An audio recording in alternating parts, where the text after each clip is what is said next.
The persistent hum of the bedside lamp was the first thing that registered, a dull counterpoint to the frantic rhythm pounding in my chest. Judy wasn't beside me. That wasn't entirely unusual.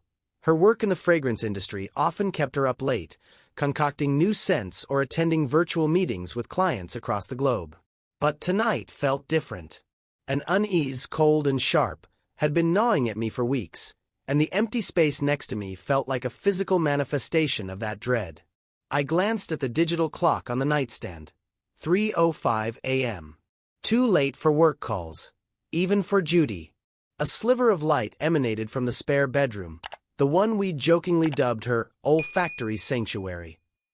I told myself she was probably just engrossed in her work, a new aroma filling the air, a secret formula taking shape. But the thought felt hollow, a flimsy shield against the growing storm in my gut. We'd met at a charity gala, a whirlwind of champagne and polite conversation. Judy, with her striking emerald eyes and an air of quiet confidence, was unlike anyone I'd ever known.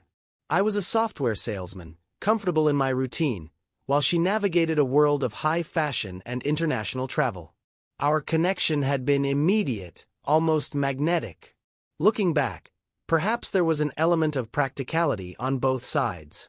I offered stability, a grounded presence in her often chaotic life. She, in turn, brought an excitement and a social standing that had always felt just out of my reach. Our prenuptial agreement, drafted with meticulous detail by her family's lawyers, had been a pragmatic acknowledgement of our different worlds.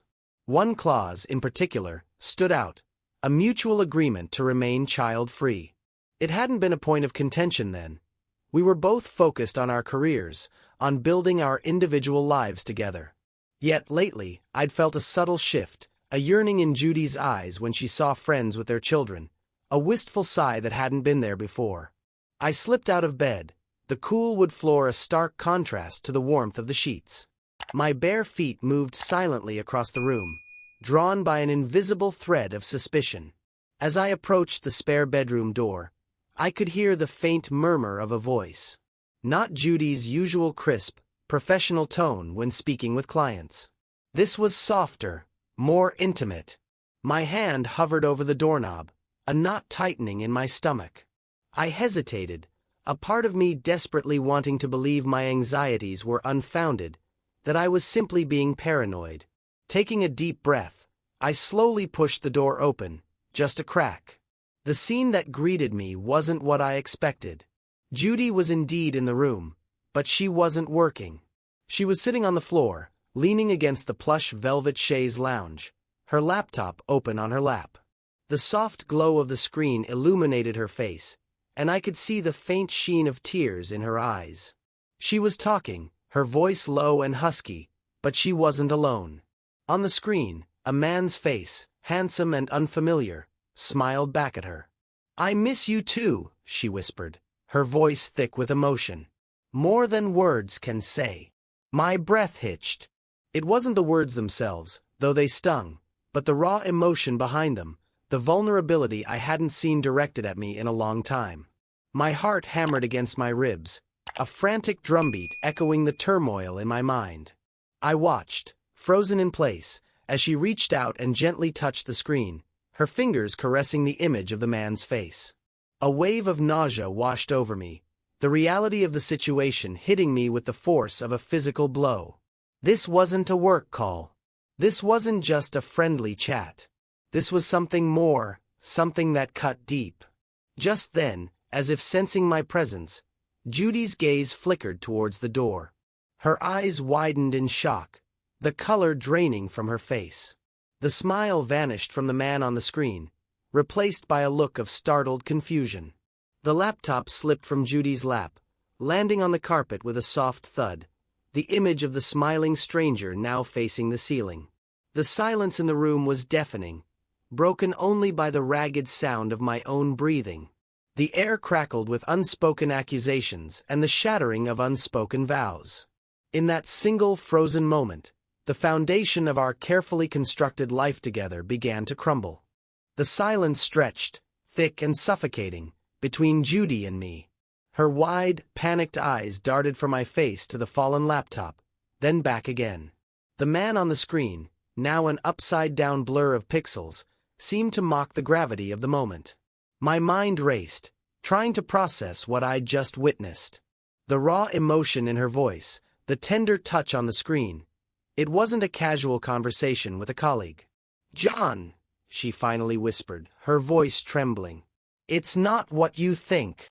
The cliché hung in the air, heavy and unconvincing. What else could it be? A late-night chat with a long-lost relative? A virtual therapy session filled with declarations of missing someone? My gut screamed otherwise. Yet, a strange sense of inertia kept me rooted to the spot. I didn't yell, didn't accuse. Maybe a part of me was still hoping for a logical explanation, a way to rewind the last few minutes. "Who was that, Judy?" My voice was surprisingly calm, dangerously so. She hesitated, her eyes flitting around the room as if searching for an escape route. "It was an old friend." "An old friend you tell you miss more than words can say at 2 in the morning? An old friend you look at with such longing?" The questions swirled in my head, sharp and accusatory. But I kept my composure, a tactic I often employed in my sales job: gather information before making a move. "An old friend you have video calls with at this hour?" I pressed gently, my gaze unwavering. Her shoulders slumped. "We were just catching up. He lives overseas, the time difference." Her voice trailed off, the excuse sounding flimsy even to her own ears, I suspected. I nodded slowly, pretending to consider her explanation. Inside, however, a cold resolve was hardening. I wouldn't explode, wouldn't make a scene. Not yet. I needed to know more. Just like in my work, I needed the data, the evidence to build a solid case. The thought, detached and calculating, surprised even myself. The next few days were a blur of forced normalcy. We went through the motions of our daily routine, the unspoken tension hanging between us like a thick fog. Judy was more attentive than usual, showering me with affection, cooking my favorite meals. It felt like a performance, a desperate attempt to paper over the crack that had appeared in our carefully constructed facade. I played along, observing her, noticing the subtle changes in her behavior.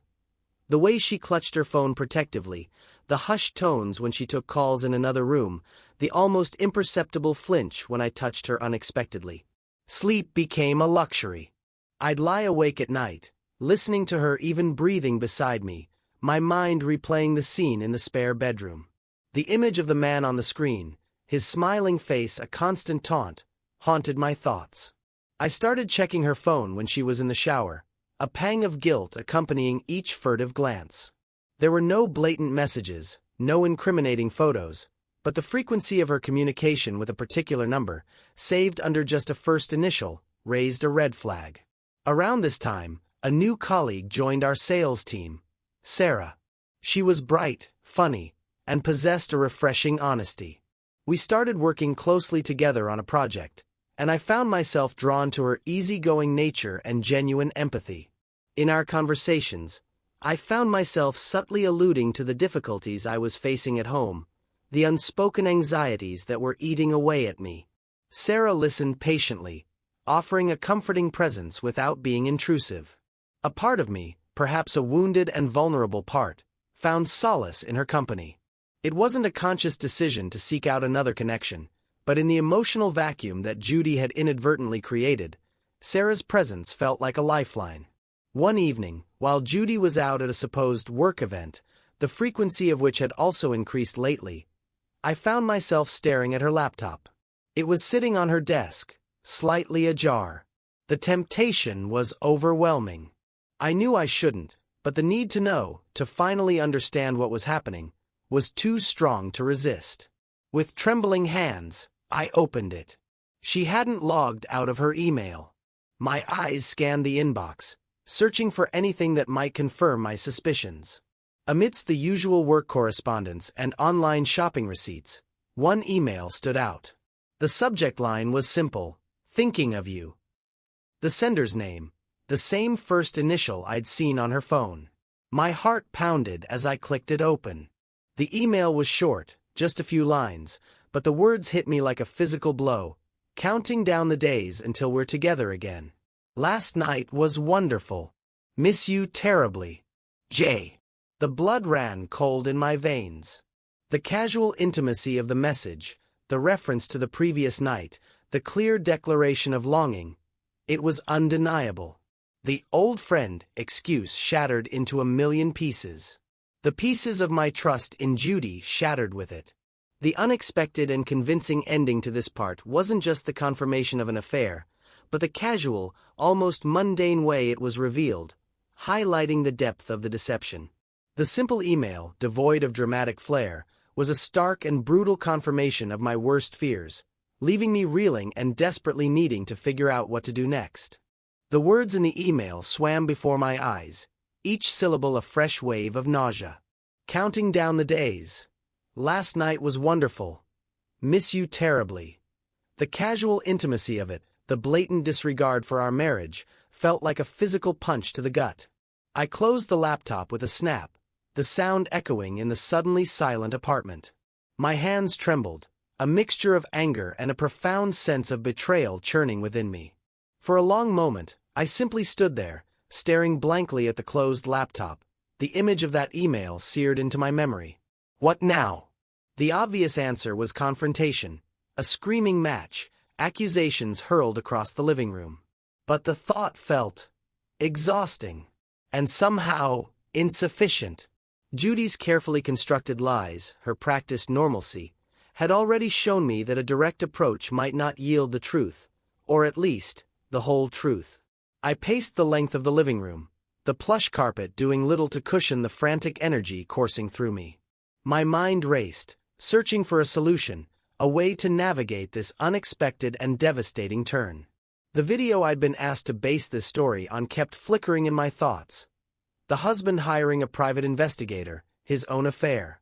It felt alien, a bizarre mirror image of my own situation.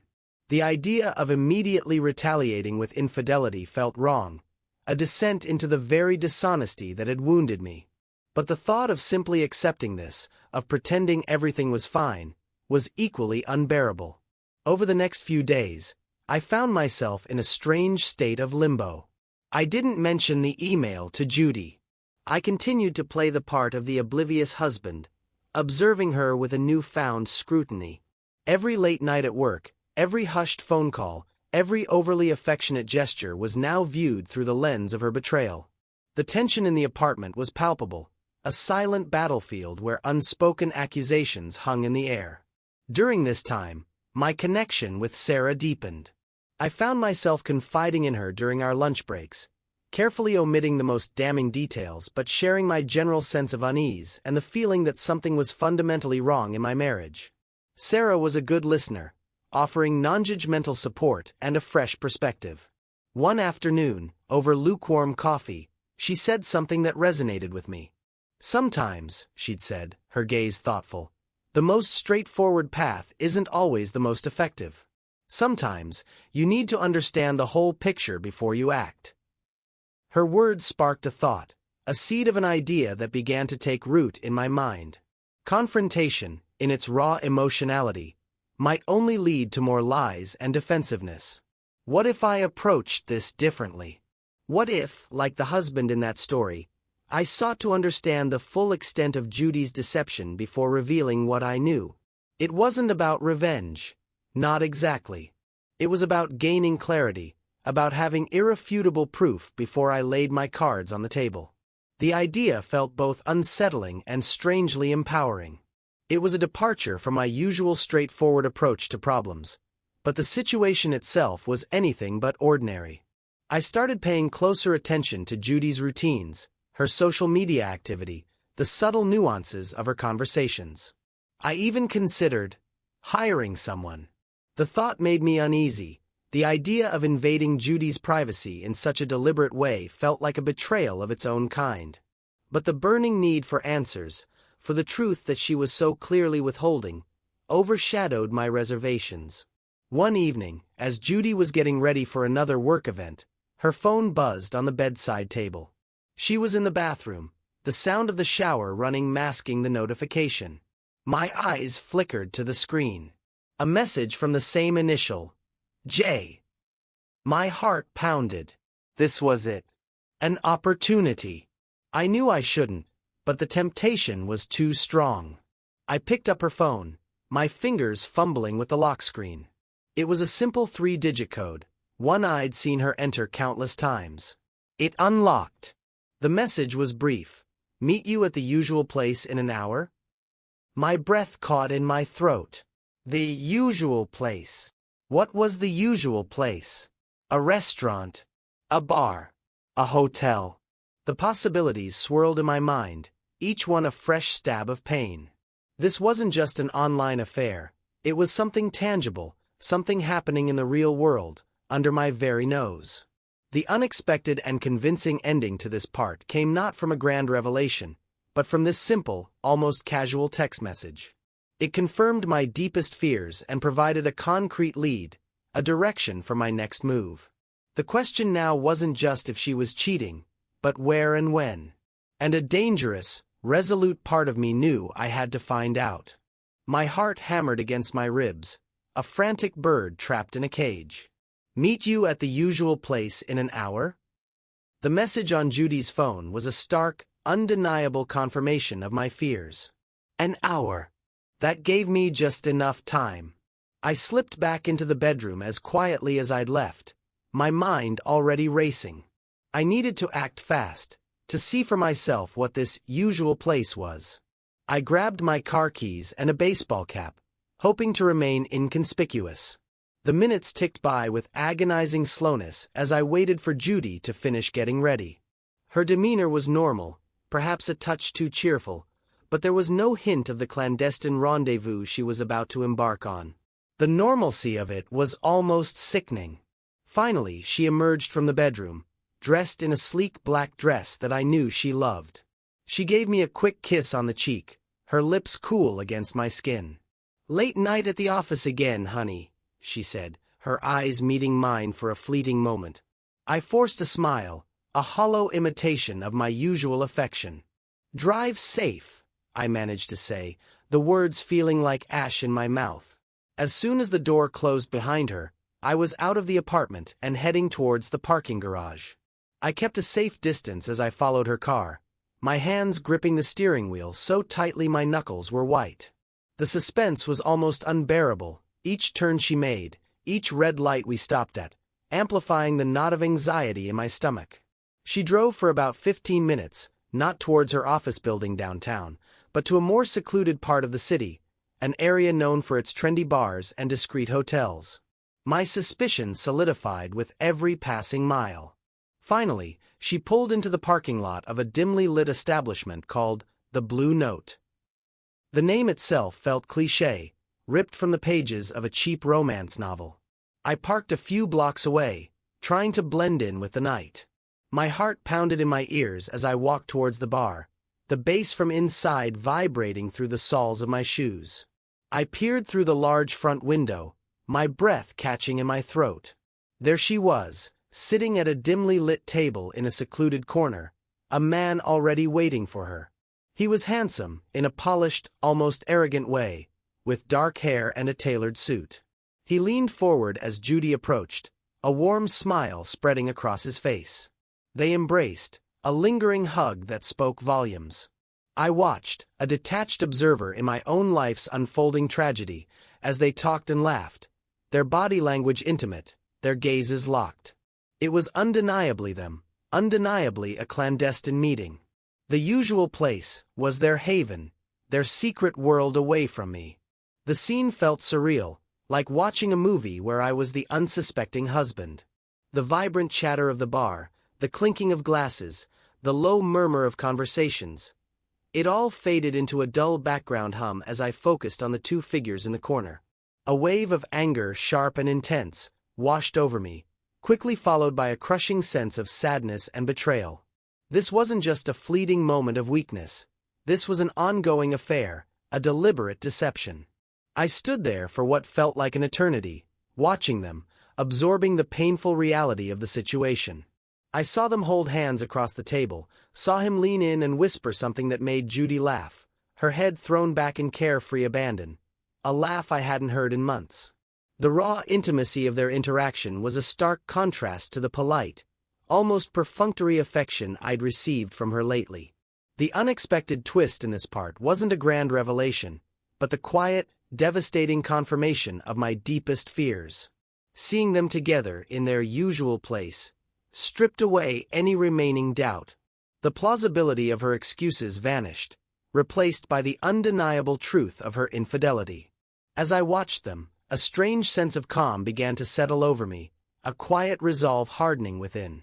The initial shock and anger were still there, but beneath them, a decision was forming. I wouldn't confront her tonight. I wouldn't make a scene. I had seen what I needed to see. I had my proof. Now, I needed to decide what to do with it.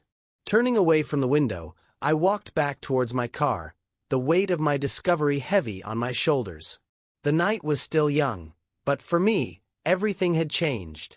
The question that gnawed at me now was not just how this had happened, but what kind of future, if any, could we possibly have after this? And a small, nascent part of me wondered if perhaps, like the husband in that video, I might need to consider an unconventional path forward, though what that path might be, I couldn't yet fathom.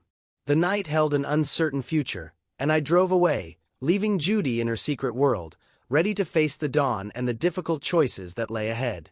The drive back to our apartment felt like navigating through a thick fog, my thoughts swirling and colliding like unseen obstacles.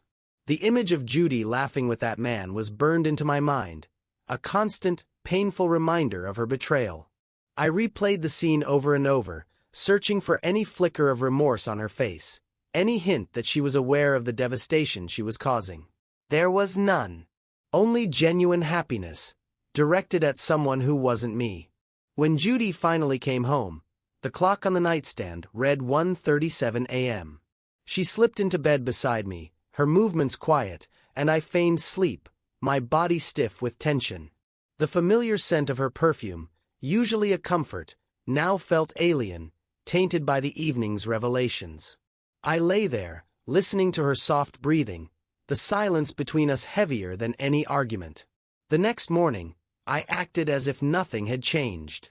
I made coffee, small talk about the weather, the usual mundane rituals of our shared life. But the casualness felt like a tightrope walk, each word carefully chosen, each interaction fraught with unspoken knowledge. I knew I couldn't keep up the charade for long. Later that evening, as we were having dinner, I decided to broach the subject, albeit indirectly. "You seemed pretty late last night," I said casually, my eyes fixed on my plate. Judy stiffened slightly. "Oh yeah. The work event ran longer than expected. You know how it is." Her tone was a little too bright, a little too rehearsed. I looked up, meeting her gaze. "Right. Work." There was a beat of silence, the unspoken accusation hanging heavy in the air. She shifted uncomfortably. "Is something wrong, John? You seem off." I hesitated, the carefully constructed plan I'd formulated starting to feel flimsy in the face of her practiced innocence. I worry about you working so late all the time. It must be exhausting." She reached across the table and placed her hand on mine, her touch surprisingly gentle. "I'm fine, John. Really. Just a busy period." Her touch sent a shiver down my spine, not of affection, but of revulsion. How could she be so convincing? How could she look me in the eye and lie so effortlessly? Over the next few days, I wrestled with what to do. Part of me wanted to explode, to confront her with everything I knew. But another part, the more pragmatic side, urged caution. I thought about the video, about Lisa wanting a child after their initial agreement not to. It struck me that Judy had also started hinting at the idea of starting a family, a topic we had both agreed to avoid when we got married. Had that been a lie too? Was her desire for a child genuine, or just another layer of her deception? One evening, I found Judy looking through old photo albums, a soft smile on her face as she lingered over pictures of us from our early days. When she saw me watching her, she patted the space next to her on the sofa. I sat down, a knot of apprehension tightening in my stomach. "Remember this trip to Greece?" she said, pointing to a sun-drenched photo of us laughing. "We had so much fun." "We did," I replied, my voice flat. She closed the album and turned to face me, her expression serious. "John," she began, her voice softer now, "I've been thinking about us." My heart pounded. This was it. The confession. The explanation. "I know we agreed a long time ago about not having children," she continued, her gaze searching mine. "But lately, I've been feeling differently. I think I want a family." The unexpected twist hit me like a physical blow. Her desire for a child, coming now, felt like another layer of manipulation, another way to create a life with someone else while maintaining the security of our marriage. Or perhaps, a desperate attempt to hold on to me. The irony was almost unbearable. I looked at her, really looked at her, and saw not the woman I thought I knew, but a stranger. The carefully constructed facade had finally crumbled, revealing the extent of her deception. The harmony we once shared was shattered, replaced by a complex web of lies and unspoken truths. "Judy," I said, my voice low and steady, "I know about him." The color drained from her face. Her eyes widened in shock, mirroring the look I'd seen on the man's face on her laptop screen weeks ago. The silence that followed was thick with the weight of our broken vows and shattered dreams. The final resolution wasn't a neat, tied-up ending, but the raw, painful beginning of a new, uncertain chapter. The comfortable life we had built was gone, replaced by the stark reality of her betrayal and my newfound knowledge. What came next? I didn't know. But one thing was certain: things could never go back to the way they were. The path forward was unclear, perhaps even unconventional, but the truth was finally out in the open, and in that, there was a strange, unsettling sense of a step forward.